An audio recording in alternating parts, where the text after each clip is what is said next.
Olá, seja muito bem-vindo. Está começando mais um Coletiva, o seu programa de entrevistas da TV Unifeb. O nosso convidado de hoje é o presidente da OAB de Votuporanga, Adelino Ferrari Filho. Seja muito bem-vindo, doutor Adelino. Obrigada pela presença. Sou eu quem agradeço o convite. Doutor Adelino, muito conhecido da nossa cidade, é um prazer recebê-lo. Vamos começar falando um pouquinho sobre a sua trajetória à frente da OAB. A primeira eleição foi em 1987, de lá para cá o senhor sempre ou estava na presidência ou na diretoria. Conta um pouquinho dessa trajetória. A nossa OAB, a subseção de Votuporanga, né? Já cumprimentando a todos os telespectadores, né? E vocês pela gentileza de me convidarem por estar aqui. Foi fundada a subseção de Votuporanga em 1978, né? E na ocasião, me lembro perfeitamente, nós estávamos em 44 advogados, né? E eu já me fazia presente naquela ocasião, né? Inclusive, na posse da penúltima gestão nossa, quando estava presente a doutora Patrícia Vanzolin, eu toquei nesse assunto, que nós estávamos em 44 advogados. Mas aí eu olhei para a plateia para ver se via algum daqueles advogados de então. Mas já não vi mais nenhum. Alguns deixaram de advogar, outros já partiram. E eu me lembro, claro que não com alegria, né?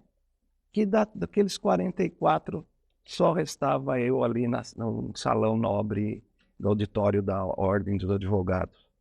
E nós iniciamos a advocacia com um pequeno escritório na rua Santa Catarina, depois estive um escritório na frente do Fórum Antigo, onde hoje é o cartório eleitoral, né? E dali eu saí, até fui para o edifício Julieta, até fui um dos primeiros advogados a se instalar em prédio. Mas como era bastante fácil, onde era meu escritório, por ser em frente ao fórum, e naquela ocasião vagou-se ali outras salas, eu peguei e saí, fui para o prédio para que fosse instalada a primeira casa do advogado em Votuporanga, que foi também em frente ao fórum, pagando aluguel. Depois que nós construímos lá em frente ao fórum novo, até porque o fórum já tinha ido para lá, estamos lá até hoje. E na ordem eu fui, antes de ser presidente, eu fui secretário, depois eu fui vice-presidente, depois, salvo engano, em 87 eu fui presidente por uma vez, aí deixei a presidência, me parece que foi o doutor Salim quem assumiu, né?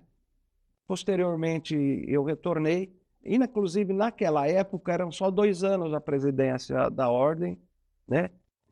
E foi uma gestão, depois quando eu retornei foi novamente, mas aí eu fui 2 gestões seguidas, tornei a deixar, acho que aí depois foi o doutor Biasi, não, antes naquela ocasião foi o doutor Douglas Gianotti, que inclusive também foi já presidente da Unifeb, né?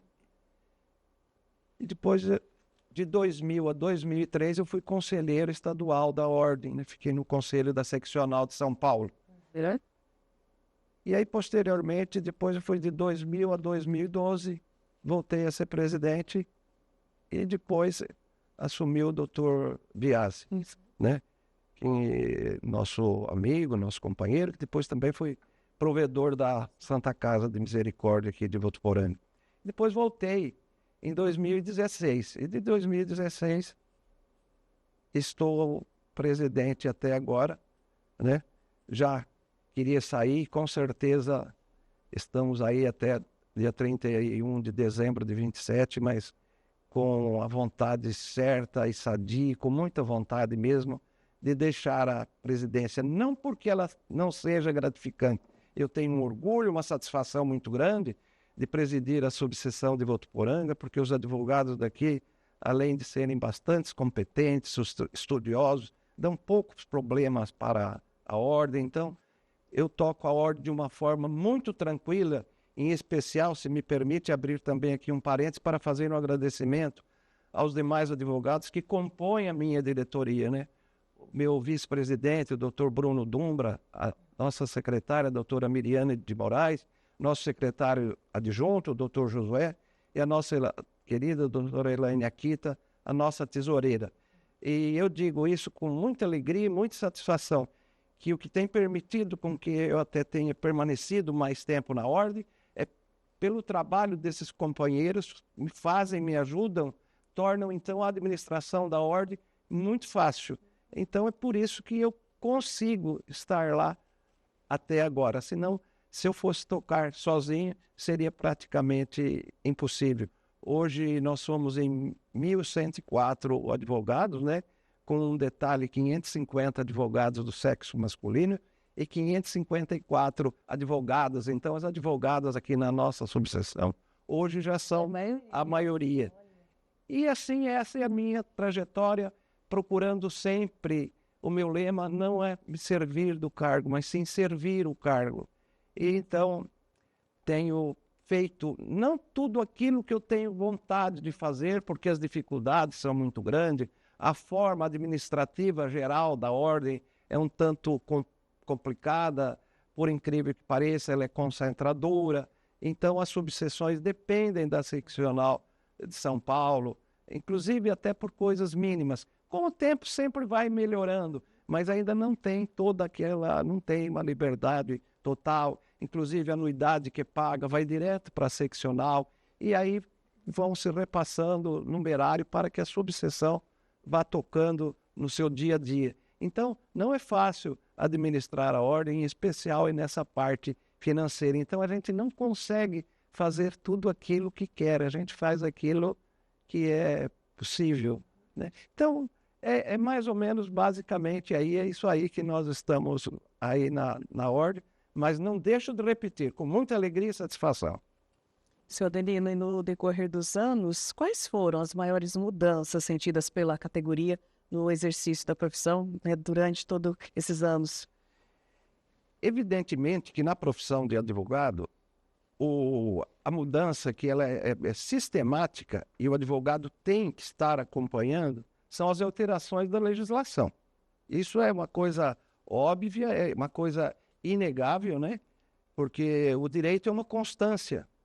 Tudo muda, e principalmente o direito, conforme vão mudando os usos, vão mudando os costumes, as coisas, é que aí vão sendo criada a legislação para reger aqueles determinados fatos que acontecem com a sociedade e com o cidadão. Então ele tem que estar sempre atento, manter sempre atualizado, fazendo cursos de extensão, fazendo os cursos que a ordem oferece, enfim, ele tem que estar por dentro da legislação, senão ele vai ficar por fora do mercado de trabalho, né? E antigamente a gente tinha mais contato, por exemplo, com o juiz, com o próprio funcionário de cartório, que até um princípio de direito, a identidade física do juiz, então ele ia se despachar pessoalmente e tal. Então, essas mudanças sempre acontecem. E do ano de 19 para cá, aconteceu uma mudança ainda muito mais rápida, né? Porque a parte digital está acontecendo muito rápido e nós até esperávamos que isso fosse acontecer. Mas o que nós imaginávamos que para a advocacia demoraria aí talvez uns 10 anos para vir, agora veio tudo muito rápido. Com a pandemia, iniciou-se as audiências online, despacho virtual, conversar com o juiz de forma virtual. Então, isso foi muito rápido e que teve que levar uma aceleração muito grande e uma reciclagem muito grande dos advogados em todas as áreas, né? Evidentemente de todas as idades, e isso com muito mais facilidade para os advogados mais jovens, até porque é natural que tenha mais facilidade de mexer com com a parte digital e com esse crescimento repentino. Então, eu considero, para dizer hoje se foi a maior mudança, a maior alteração, foi o processo digital, né? E as audiências online, e que tem dado, sim, para o advogado um pouco mais antigo, no caso como eu, um pouco de trabalho. Mas a gente não pode se esmorecer e procurar também seguir se é o progresso, vamos tentar lá dentro da medida do possível acompanhar este progresso. Então eu acho que hoje foi a maior mudança que houve para a advocacia. E dentro disso ela já vem mudando, inclusive agora nós já estamos passando no processo eletrônico, mas aqui no estado de São Paulo era feito através do ESAGE, que é um modelo, que é um programa, vamos dizer assim, e agora nós estamos já passando para um outro que chama EPROC, né? Inclusive o nosso vice-presidente, ele tem ajudado muito o Votuporanga e região, porque ele é um expert em digitalização e ele tem sido o professor da oficina do EPROC. Já tivemos 2 cursos aqui em Votuporanga, inclusive a programação do curso prevê um número máximo para 50 advogados cada vez, né? Já fizemos 2 vezes, porque tem um intervalo necessário determinado pela ESA de 30 dias para um para o outro. Já os 2 foram esgotados, já estamos abrindo um terceiro. E ele, por entender muito de informática, tem inclusive dado esses cursos, já deu em Cardoso, deu em José Bonifácio também. Então essa facilidade nós temos porque o nosso vice-presidente, além de ser um excelente advogado, também é um expert na informática, né? Queria que o senhor explicasse, para quem ainda não sabe, para quem não conhece, qual que é a principal missão da OAB e por que ela é tão importante para a classe. A OAB é um órgão institucional, né, que cuida, vamos dizer assim, né, dos advogados. Então ela cuida da ética do advogado, ela cuida das inscrições do advogado para poder advogar. Depois talvez nós vamos comentar a respeito disso também. É necessário que ele faça a inscrição da ordem, porque não é apenas fazer o curso de direito, ele tem que ter a inscrição na ordem. Cuida das prerrogativas dos advogados. E a ordem também, existe nela um braço assistencial da ordem que se chama CAASP, Caixa de Assistência dos Advogados do Estado de São Paulo. E cada estado tem, né, com o final, aqui CAASP por ser Caixa de Assistência de Advogados de São Paulo. E Minas, Caixa de Advogados de Assistência Minas Gerais, e assim por diante, para também prestar uma assistência assistencial para o advogado, na medida do possível e, evidentemente, da necessidade do advogado. Então, eu disse o seguinte, ela cuida da ética do advogado, porque o advogado é uma profissão que, como todas elas, prezam muito pela ética. É verdade também que tem um mínimo que às vezes pratica algum deslize, é por isso que existe a comissão de ética para analisar esses casos. E a parte de prerrogativas que a ordem se preocupa muito, porque eu costumo dizer que a prerrogativa, que a gente fala prerrogativa do advogado, eu considero que não é prerrogativa do advogado. A prerrogativa é do cidadão, a prerrogativa é do jurisdicionado. Ela é só exercida pelo advogado. Não tem como se fazer uma boa defesa, quer na área criminal ou mesmo na área civil, sem que as prerrogativas do advogado não sejam respeitadas. É muito fácil. Como que um advogado vai fazer uma boa defesa se ele não conhecer por inteiro já o que está dentro do processo criminal? Então, essa prerrogativa que ele tem de ver, de pesquisar os autos antes de se manifestar, é para que ele possa fazer uma manifestação correta, uma manifestação bem feita. Então, nós lutamos muito nesse aspecto de prerrogativas, somos intransigentes. O advogado precisa ser bem tratado, precisa ser respeitado, aliás, como todo mundo em toda a profissão. Então, se ninguém se ninguém ultrapassar a área do outro, tudo corre bem. A partir do momento que um passa a invadir a área do outro, passa a ter problema. E nós, advogados, não podemos permitir, porque se faz necessário que o advogado tenha as suas prerrogativas garantidas para que ele possa prestar um bom serviço para o jurisdicionado. Então, eu considero isso a parte da ordem que muito auxilia a advocacia. Então, tem a parte física, no caso que nós temos as casas dos advogados, onde recebe os advogados para cursos, para palestra, onde tem as funcionárias que auxiliam os advogados em alguma dúvida. Inclusive agora, na parte digital, as nossas funcionárias, a quem eu já agradeço pelo trabalho delas, podem até auxiliar algum advogado que não tenha muito conhecimento na área digital. Elas estão lá à disposição. Existe um convênio da Ordem com a Defensoria Pública do Estado de São Paulo, e a Ordem é que faz, as funcionárias da Ordem fazem todo esse aparato ali das nomeações, e tem o advogado que está inscrito no convênio precisa fazer a triagem, porque para obter a nomeação se faz necessário que a pessoa preencha certos requisitos financeiros. Não são todos que têm o direito, até porque a Defensoria Pública paga o advogado e é dinheiro público. Então, ele é feito com muito cuidado e com muita atenção. Só quem se enquadra dentro daqueles parâmetros é que pode obter esse benefício da assistência judiciária, que talvez mais tarde podemos voltar a falar nisso. E então, ela tem uma sala para ninguém é de ferro, uma sala para um cafezinho, enfim, é um lugar onde ele pode ser acolhido. E agora também, depois das audiências virtuais, nós temos aliás, temos duas aqui em Votuporanga, e todas as subseções têm pelo menos uma sala própria para fazer audiência. Vamos supor que o advogado ainda não tenha em seu escritório uma sala em condições com a aparelhagem técnica, como computador, câmera, áudio, essas coisas. A Ordem tem lá à disposição e graciosamente, porque já está embutido, evidentemente, na anuidade que ele paga, para que ele faça audiência e receba lá o seu cliente e faça também a sua audiência virtual.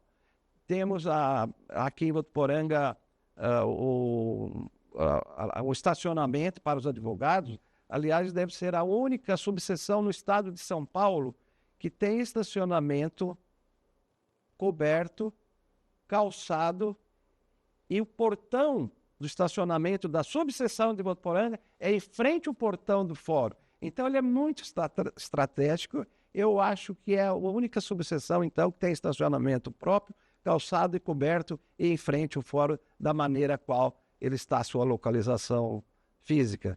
E já por falar em cobertura, isso daí nós fizemos um aproveitamento, fizemos a mini usina fotovoltaica e aproveitamos de forma tal que foram colocadas as placas para embaixo fazer o estacionamento, né? E já aproveitando, falando da usina, se me permitem, né? A mini usina de Votuporanga, ela gera energia para 32 subseções do estado de São Paulo, né? Isso fora de falar as toneladas de carbono que deixa de ser Então, além de abastecer a subseção de Votuporanga, vocês ainda geram para outras subseções. O que gera aqui dá para sustentar as outras 32 subseções, que até não são delimitadas por nome, enfim. Mas esta é o cálculo que foi feito, né, pela seccional de São Paulo, pelos técnicos, né? Tanto é que existe um projeto aí já a nível de estado. Nós temos Votuporanga, está sendo feita também uma em Andeara. E serão feitas mais 3. Ao todo, pretende-se fazer no estado todo 5 dessas usinas. E aí tornará, então, para as subseções do estado, toda ela autossuficiente na geração de energia. E, em contrapartida, eu não tenho em números, é claro, porque isso daí é por São Paulo, né? Mas uma economia astronômica para a OAB São Paulo, né? Perfeito. Seu Adeline, quais são os desafios, né, à frente da OAB? Quais são as bandeiras, os projetos que o senhor tem? Como eu disse, a gente vai sempre tentando, primeiramente, fazer o arroz com feijão, o dia a dia, né? E é claro, como também já disse, tem vontade de fazer muita coisa, mas não consegue, né? Mas a nossa vontade sempre é que cada vez mais trazer cursos para Votuporanga através da ESA, para que o advogado fique sempre aprimorado e até não precisa sair daqui para fazer cursos, mas evidentemente que existe curso aí no estado inteiro, inclusive hoje cursos por EAD, né, cursos à distância.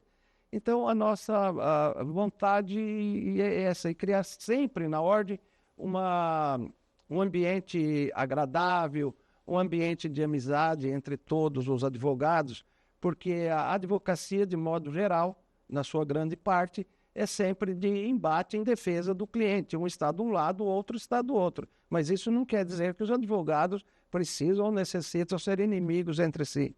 Eles defendem de uma modo ferrenha a sua causa, os seus interesses, aquilo que ele acha que está correto, evidentemente, né? Mas isso não se faz necessário que eles não se mantenham amigos e conhecidos. Então, a nossa vontade é manter a nossa ordem sempre nesse sentido de muita amizade. E, claro, fazendo cursos, inclusive agora nós vamos ter um encontro da Jovem Advocacia, promovida pela Comissão da Jovem Advocacia aqui da subseção de Votuporanga, salvo engano, no dia 22 de agosto, que ainda estão nos preparativos para a divulgação.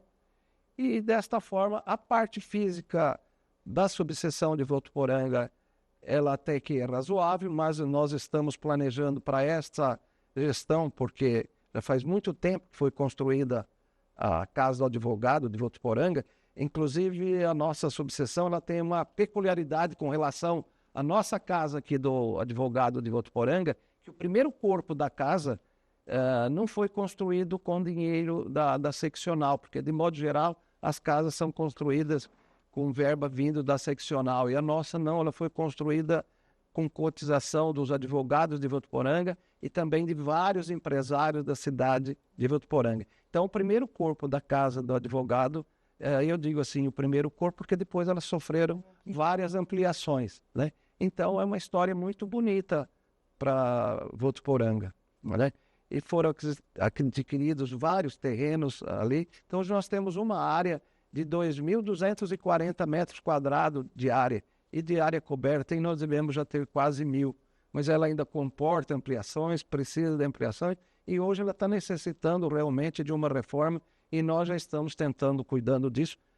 É claro que ainda não tenho a palavra final, mas vamos nos debater muito e lutar muito com a seccional de São Paulo, porque é uma obra que terá um valor meio elevado, então nós precisamos da seccional de São Paulo nos auxilie nessa reforma, até para manter o próprio da própria ordem, né? Porque apesar de também na época ser tudo construído, todos os imóveis do Estado não são da seccional, não é da subseção, né?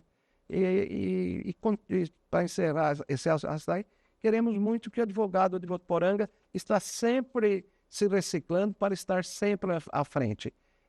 Porque me dói muito que se ouça alguém que fala que foi buscar um advogado de fora. Hoje não precisa buscar advogado de fora. A advocacia votuporanguense está pronta para atender qualquer causa, atender qualquer demanda, porque os advogados são estudiosos e ciosos na sua função. Evidentemente que não existe impedimento legal, mas estão todos preparados para fazer a defesa em qualquer área aqui em Votuporanga. Seu Adelino, o curso de Direito da Unifev é um dos mais reconhecidos, né, da instituição, tem diversos alunos e é a maioria, né, na entrega das carteiras da OAB, né, aqui em Votuporanga. Qual a importância da instituição para a classe? O curso de Direito da Unifev, ele é muito importante, nem poderia ser ao contrário, porque tudo que se fala em estudo, tudo que se fala em aprender, em aprendizado, é excelente, é isso que é a mola do progresso de Votuporanga, de São Paulo, do Brasil e do mundo todo, né? E Votuporanga, quando se criou o curso de Direito, houve muita dificuldade. E não sei se posso contar um pouquinho da história da criação do curso de Direito. Para ser instituído o curso de Direito, havia necessidade, pelo menos naquela época, que o Conselho Federal da OAB desse um parecer favorável ou não favorável à criação do curso, né? E que hoje também isso mantém em voga com muita discussão, em virtude talvez de ter algum curso que não tenha o nível da nossa faculdade de Direito daqui, até em fechar, enfim, vocês que são da imprensa acompanham perfeitamente isso, e a população também. E naquela ocasião, no Conselho Federal havia sido dado já um parecer contrário à instalação do curso de Direito para a nossa Unifev.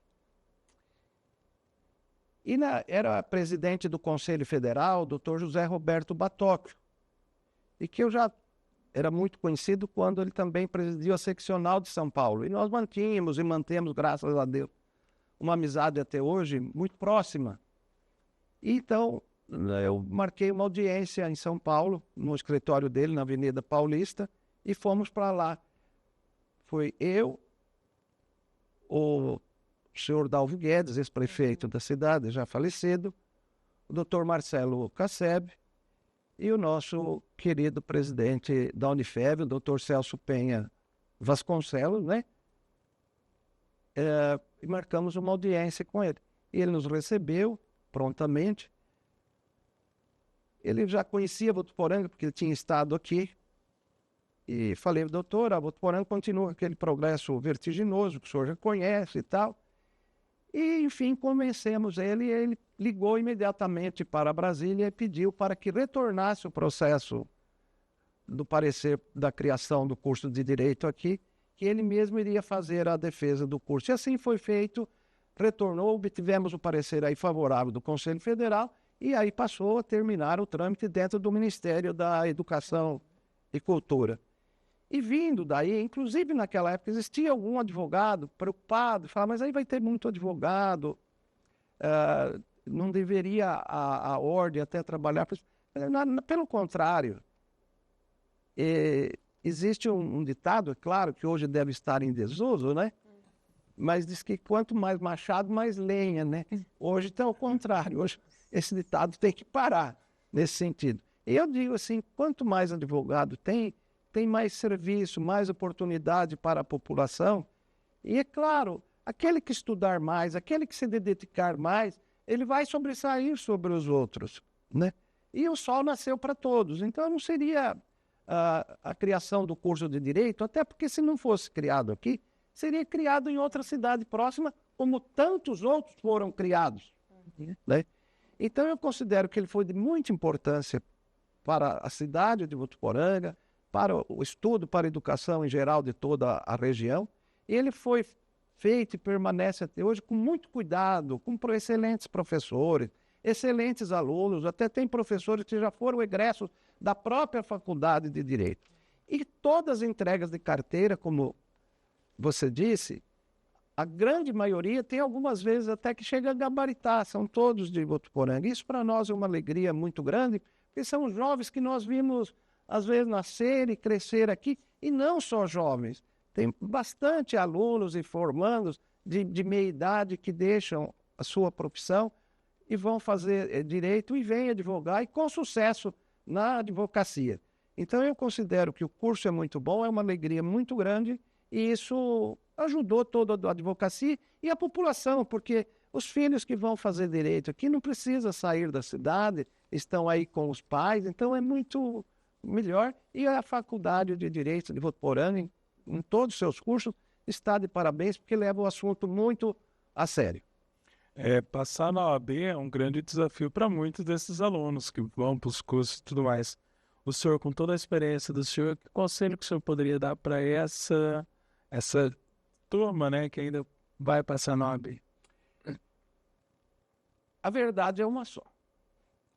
O exame da ordem, ele recebe muitas críticas, né?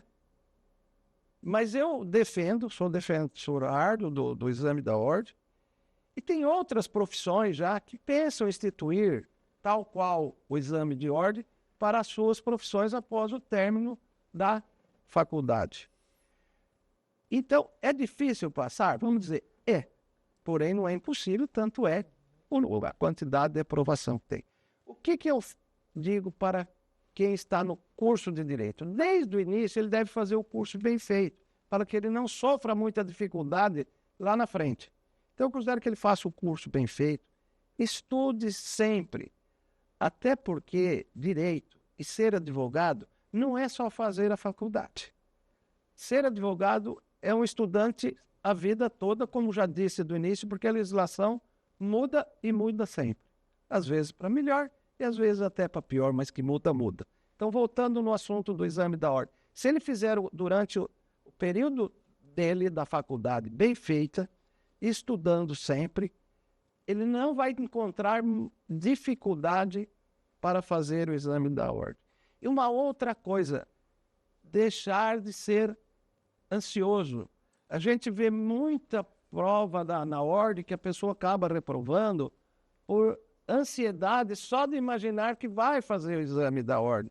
Tem que colocar o seguinte na cabeça, o estudante que vai prestar o exame da ordem, aí já formado o bacharel, que não é um bicho de 7 cabeças. Ele estudou, ele se preparou durante o período escolar para aquilo. Então, deixe a ansiedade de lado, que aí ele já vai ter 50% de chance de ser aprovado no exame da ordem. E mais, feito o exame da ordem, ele passa. Eu tenho certeza que tem o dia anterior dele de exame de ordem e o dia posterior. Ele passa a ele mesmo a ter autoconfiança em si. Porque ele tem a certeza que, além do curso, ele foi aprovado no exame de ordem. Então, ele tem a certeza absoluta que ele está apto, ao receber a carteira da ordem, a postular em juízo.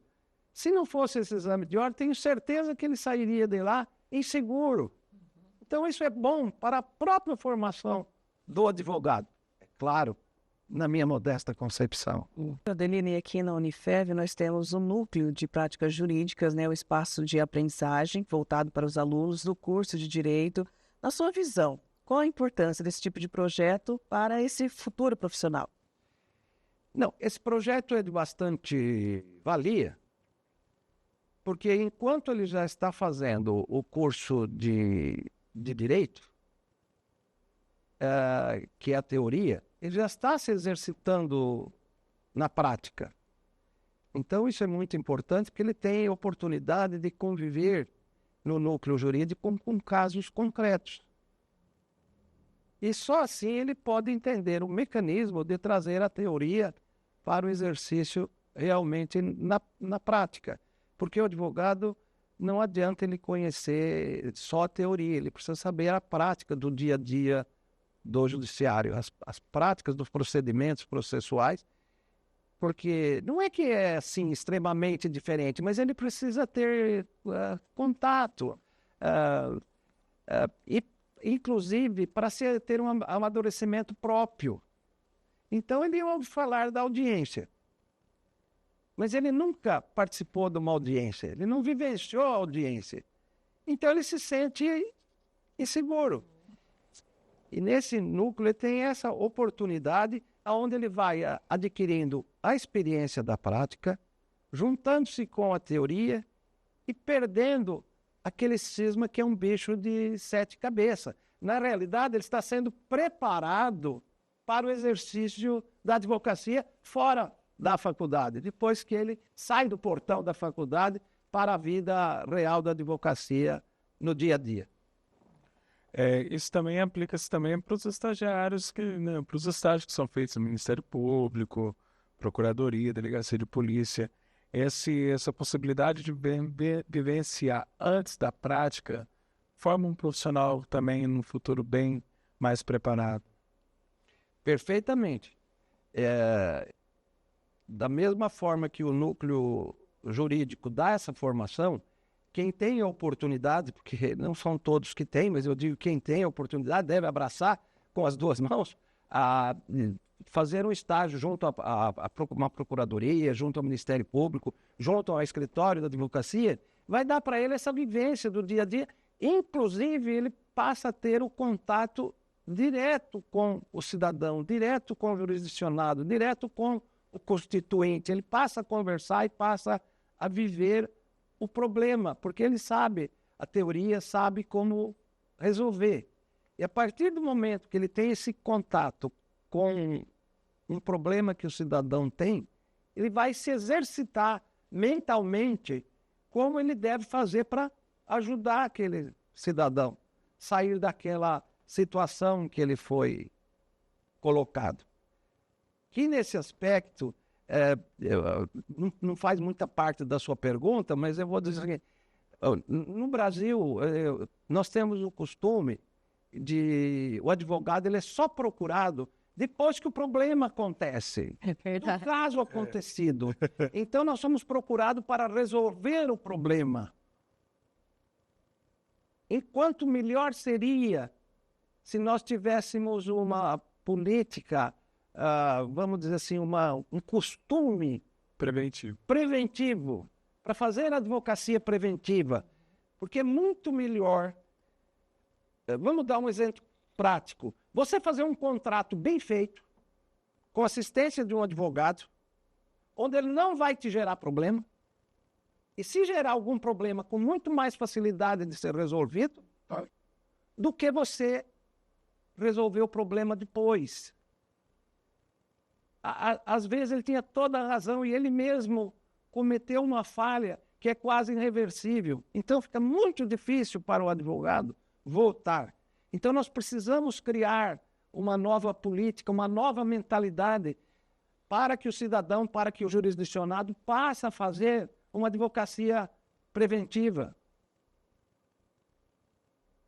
Não depois que o problema já está acontecido, procurar uma solução. Então eu sempre falo, quando eu tenho oportunidade, vou falar aqui mais uma vez, não assinem nenhum documento sem antes consultar um advogado, por mais simples que seja a questão, porque depois pode gerar um problema quase insolúvel depois. E aí não é culpa do advogado. E então é nesse diapasão que eu digo, se nós tivéssemos uma advocacia, costume da população, do cidadão, do jurisdicionado, de fazer advocacia preventiva, seria muito melhor do que ele deixar para depois do problema acontecido para o advogado.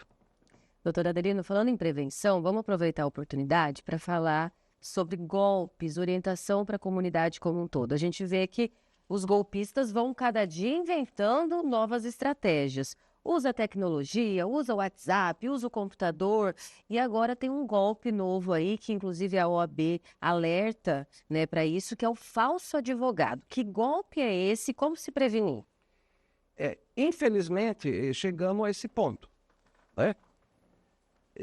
De uns tempos para cá, começou e vem cada dia, você tem notícia de maior quantidade desses golpes e de uma maneira cada vez mais difícil para a pessoa se livrar do golpe.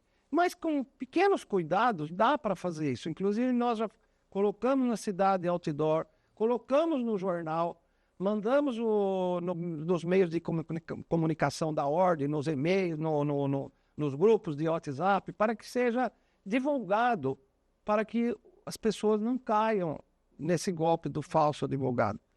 Porque a grande maioria dos procedimentos judiciais, eles são públicos, vamos dizer assim. Então, a pessoa consegue acessar, a não ser aqueles que são segredos de justiça. Então, a pessoa não tem acesso, e nem mesmo outros advogados, só tem acesso o advogado da parte, a parte, enfim. São os chamados que têm segredo de justiça. Agora, os outros, é possível que se veja a ação que tenha. E como quem entende bem de informática e de computação, evidentemente, usando essa melhoria que deveria ser para o bem da população, que deveria ser para o bem das pessoas, ele passa a usar isso daí para o mal. E aonde, infelizmente, começou a criar essa figura aí do falso advogado. Ele descobre que a pessoa tem uma ação, e aí ele faz lá da forma digital, através do telefone, entra em contato pedindo dinheiro para liberar o valor que já está para sair ou vai sair. Pelo menos esse é o mais comum que a gente tem visto. E não é nada disso. E faz-se passar pelo seu advogado. E a pessoa inocentemente acaba caindo. Mas precisam que toda a população tome cuidado.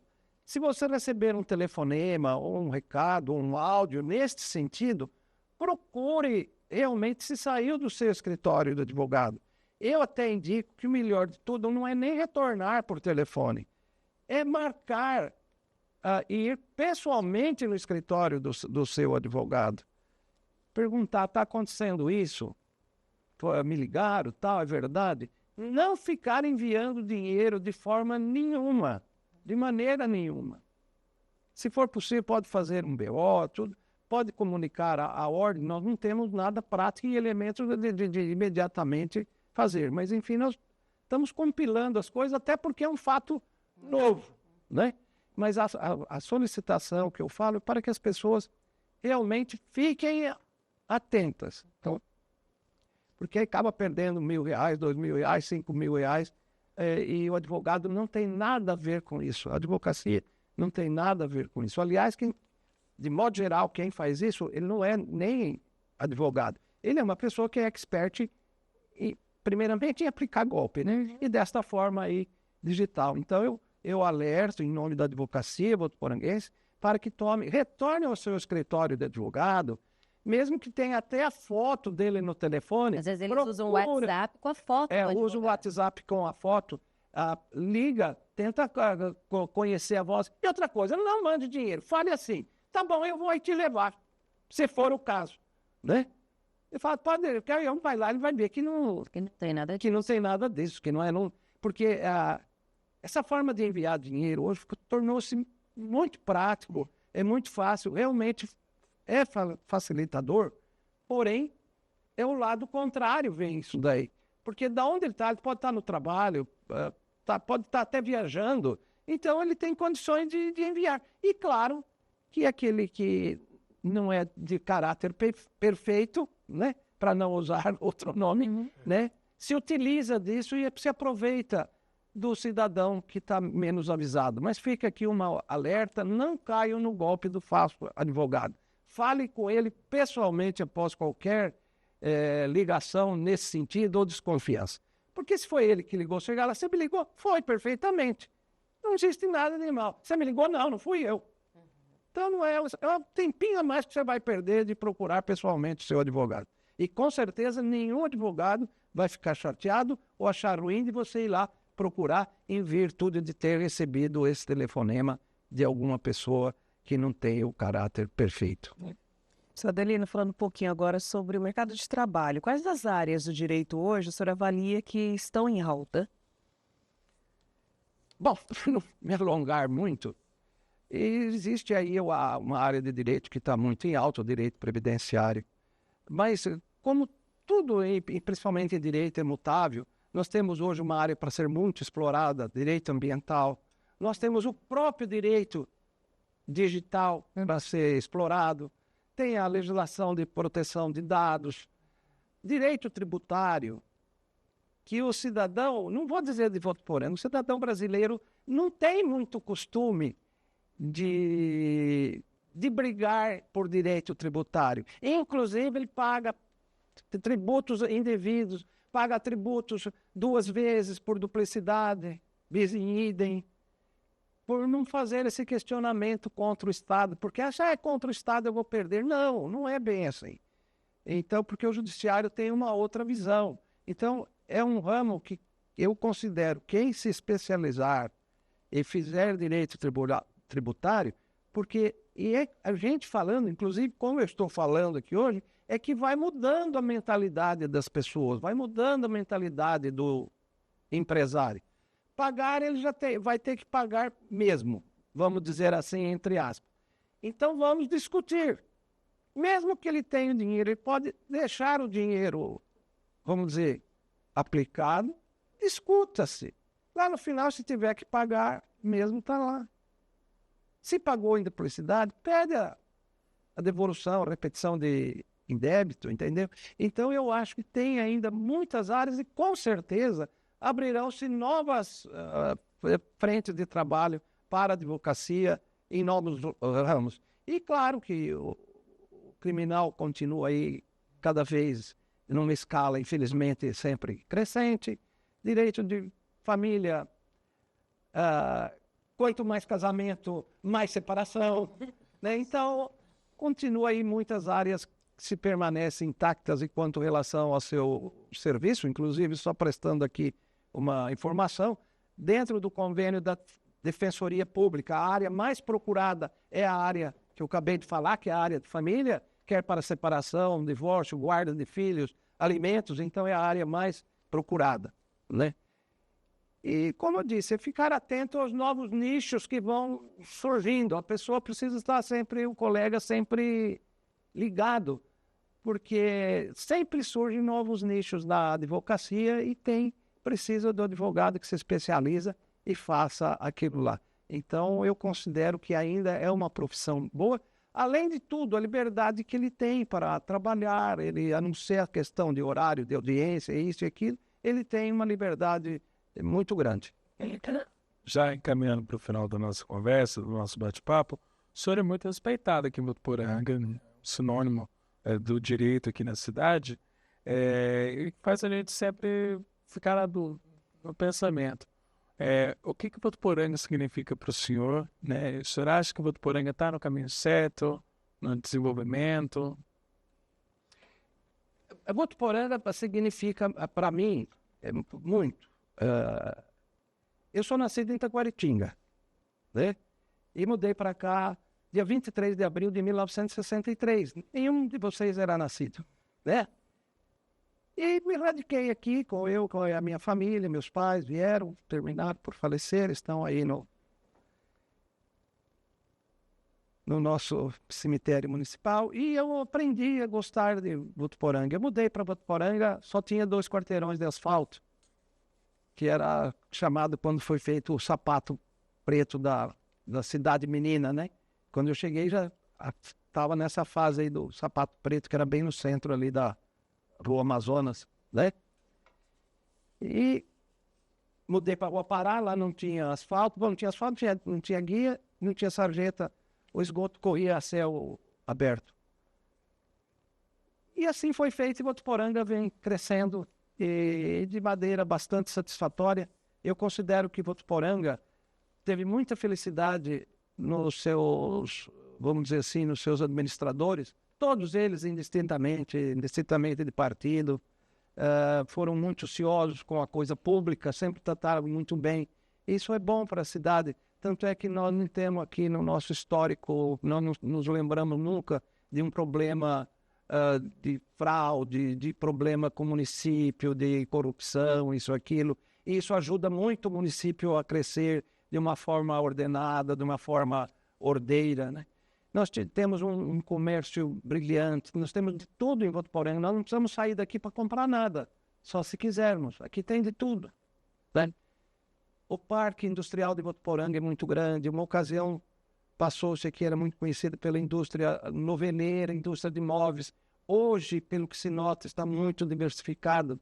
Nós temos muita coisa aí continua de móveis, mas nós temos questão de aço, enfim, indústria de tanta coisa.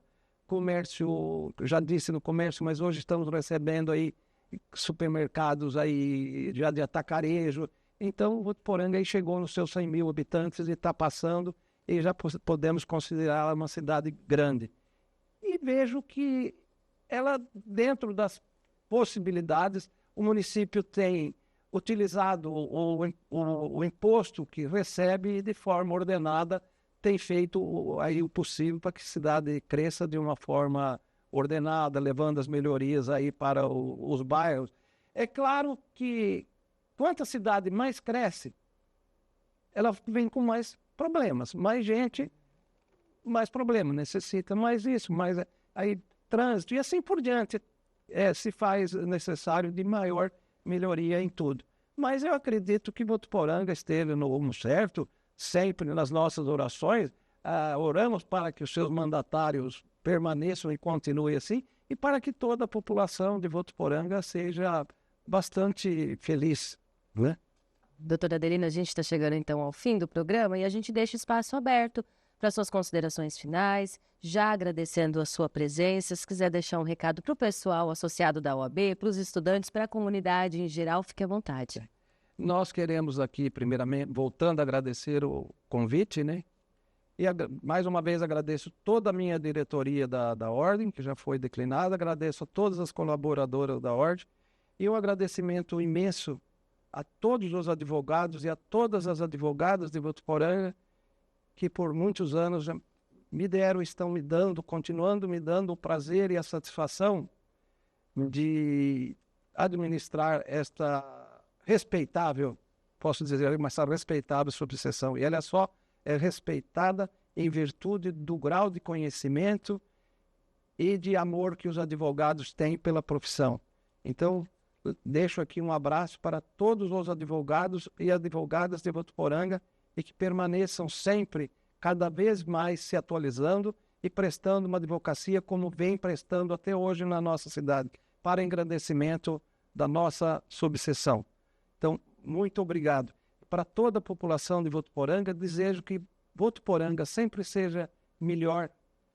E eu sempre digo, quando tenho oportunidade de me pronunciar, até em virtude de mudança de juízes, eu já tive a oportunidade de dizer: Votuporanga é uma cidade muito boa de se viver e quero que todos os cidadãos votuporanguenses sejam bastante felizes. O meu abraço fraterno a cada um de vocês.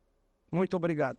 Muito obrigado. Nós que agradecemos pela presença. Agradeço também os companheiros de trabalho, Edivandro e a Meg, mais uma vez pela parceria. E agradeço também você que está nos acompanhando, nos assistindo. Você confere esse e os outros programas na íntegra também nas nossas redes sociais. Curte, comenta, compartilha, mande sugestões de entrevistados e a gente te espera no próximo programa. Até lá. Tchau, tchau.